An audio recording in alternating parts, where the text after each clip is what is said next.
Please welcome Ted Price, President of Insomniac Games, the developer of Resistance 2.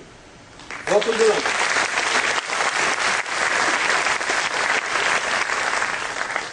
Thank you, David.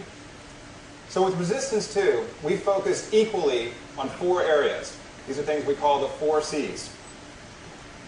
Community, campaign, co-op, and competitive. And I'm going to say just a few words about each one. First of all, community. David talked about the importance of community for the PlayStation 3. In Insomniac Games, we believe that every game released these days has to have a strong online community behind it. With Resistance Fall of Man, we began building that community with MyResistance.net.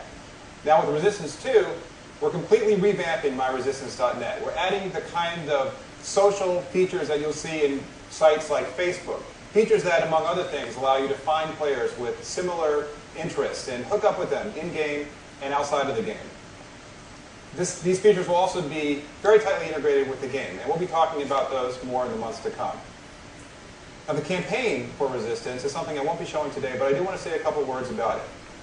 This time, we are focusing squarely on Nathan Hale and his story as he travels back to the United States to fight off a Chimeran invasion.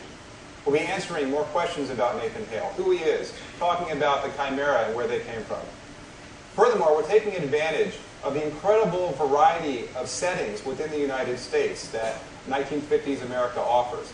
What you're seeing here are screenshots from one of our levels set in the redwoods of California. Now with co-op, we're definitely breaking new ground. We have 8-player online co-op with its own campaign, its own story. We have different character classes you can play. We have character progression. We have experience-based persistent rewards. Has a lot to offer. But today, we're going to be focusing on competitive. So instead of talking about it, I'm going to show you some gameplay that we captured just a couple days ago back in Los Angeles. Now please keep in mind, the game is 6 months away from appearing on shelves, so this is work in progress.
So for those of you who have played Resistance Fall of Man, thank you.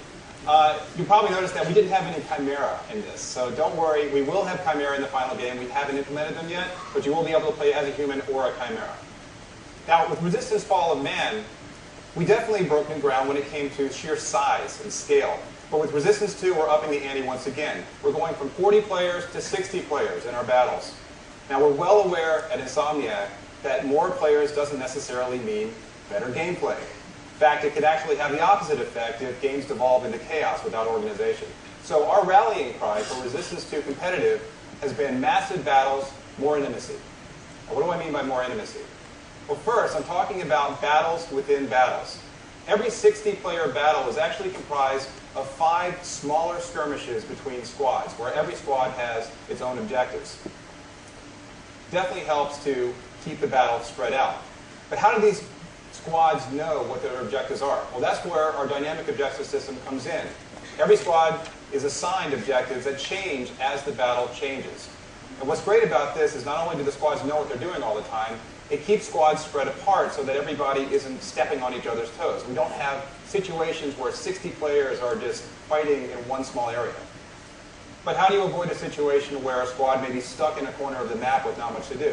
Well, this is where rival squads come in. Every squad gets a rival squad. This is another squad that has the same objectives, so they're fighting toe-to-toe the entire time. And when it comes to 60 players in the battlefield, what's great is that there are always 5 or 6 players for whom you develop a really intense hatred.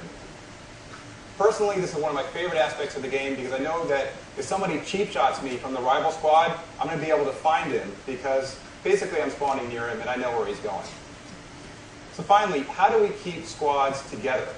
Well, we have a reward system that rewards teamwork. So we give out lots of bonus points when you're actually working as a team.